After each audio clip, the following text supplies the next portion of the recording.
নমস্কার, আলফা বোর্সের আজকের ভিডিওতে আপনাদের সবাইকে স্বাগত জানাই। স্ক্রিনে এই মুহূর্তে আপনাদের সামনে একটি আছে নিফটির 5 মিনিটের চার্ট। আমি গতকাল বলেছিলাম আপনাদেরকে যে নিফটি যতক্ষণ না 24,400 ব্রেক করে উপরের দিকে উঠছে ততক্ষণ অবধি কিন্তু সাইডওয়েজ চলতে থাকবে। আজকে কিন্তু দেখুন এক্স্যাক্টলি তাই হয়েছে। 24,400 টু 300-র মধ্যে সেই একটি অতি অবশ্যই জিগজ্যাগ প্যাটার্নে ঘোরাফেরা করছিল। নিচে নেমে এলে 24,201, যদি উপরে যায় তাহলে কত দূর দেখা যেতে পারে তাহলে একটুখানি দেখে নেওয়া যাক। ওয়ান ডে হিসাবে যদি আপনাদেরকে দেখাই, এই দেখুন নিফটি একটি স্ট্যান্ডার্ড আপ ট্রেন্ডের মধ্যে এই মুহূর্তে আছে, যার মধ্যে আমি জুম করে দেখাচ্ছি। এইটা হচ্ছে রেজিস্ট্যান্স আর এই জায়গাটা হচ্ছে সাপোর্ট, গোল গোল করে মার্ক করা আছে, দেখতে পাচ্ছেন। নিফটি এই মুহূর্তে একটি রেজিস্ট্যান্স ফেস করেছে এইখানটায়, যেটা আপনার আছে 24,400। তো 24,800 হচ্ছে একটি ম্যাক্স রেজিস্ট্যান্স, যেটা উপরের দিকে উঠতে পারে। এই মুহূর্তে আমি তো ভাবছিলাম এইখান থেকে পড়ে হয়তো একবার উঠবে, যখন স্ট্যান্ডার্ড আপ ট্রেন্ডটা থাকবে। তাহলে এইখান থেকে যদি পড়ে তাহলে কিছুটা 23,750 টু 23,700-র কাছাকাছি আসবে, দিলেই হবে উঠতে পারে।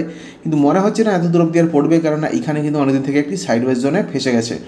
মানে 24,200 টু 24,000 এই জায়গাটা আছে আপনার 800 যতক্ষণ না ব্রেক করছে আবার সাইডের দিকে খুব একটা বুলিশ মুভমেন্ট পাওয়া যাবে না। বিকজ অতীতে কিন্তু এই জায়গাটা আমি দেখিয়েছি, দেখুন 24,100-তে 24,200-তে এখানে একবার দুবার রেজিস্ট্যান্স ফেস করেছে।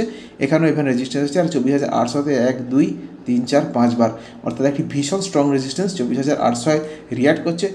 24,800 যাওয়ার সময় কিন্তু যতদিন না যায় এখানে আর এই জায়গাটা কিন্তু ভলিউম দিয়ে ব্রেক করতে পারে, ততদিন অবধি কিন্তু একটি সাইডওয়েজ টু ডাউন একটুখানি মুভমেন্ট থাকতে পারে। আর এই জায়গাটাতে কিছু পরিমাণে হতে পারে, কেননা ইতিমধ্যে দেখুন এখানে 1 2 3 4 5 6 7 8 দিন ধরে অলমোস্ট নিফটি এই জায়গাটাতে ঘোরাফেরা করছে। খুব বেশি রেঞ্জ নেই এর, আপার সাইডের দিকে 24,500 টু 24,200 এই 300 পয়েন্টের মধ্যেই ঘোরাঘুরি করছে। 5 মিনিট হিসাবে আমরা দেখে নেব। এই যে দেখুন 24,500 টু 24,200 এই যে জায়গাটা, এই যে একটি রেঞ্জের মধ্যে এইভাবে ঘোরাফেরা করছে না, এটা যখন ব্রেকআউট হবে আইদার আপসাইড আর ডাউন সাইডের দিকে কিন্তু ভীষণ স্ট্রং ব্রেকআউট হওয়ার সম্ভাবনা আছে। যতক্ষণ অবধি না আরও ছোটো জোন, মানে 300 টু 400-র মধ্যে 100 পয়েন্টের মধ্যে না ঘোরাঘুরি করছে। এইখানে এতদিন থেকে মানে 6 তারিখ থেকে এমনকি আজকেও সেই একটাই পরিমাণে সাইডওয়েজ জোন, এর আগেও কিছুদিনের জন্য এইখানে ফেঁসেছিল। সো এই যে জোনটা আছে আপনার 300 টু 400, বা আপনি 300 টু 400 আমি বলতে পারি, এই যে জোনটার মধ্যে আছে ততদিন কিন্তু সাইডওয়েজ থাকতে পারে। যদি 400 ব্রেক করে উপরের দিকে যায় তাহলে ইমিডিয়েট রেজিস্ট্যান্স আমি যেটা বলবো 500 কাছাকাছি আসে, 480 টু 500-র কাছাকাছি রেজিস্ট্যান্স আছে।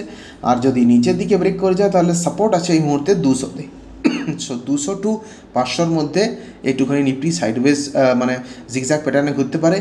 যদি 500 ব্রেক করে তাহলে কিন্তু 800 যাবে। যদি 200 ব্রেক করে তাহলে, যেটা আমি আপনাদেরকে ওয়ান ডে হিসাবে দেখালাম, সেটা হচ্ছে 200 যদি ব্রেক করে তাহলে কিন্তু এখানে 23,800-র কাছাকাছি আসার সম্ভাবনা আছে। সো এই আপাতত বোঝা গেল। নেক্সট দিন দেখি নিফটি কীভাবে রিঅ্যাক্ট করে। সো আপনাদের সঙ্গে দেখা হচ্ছে পরের ভিডিওতে।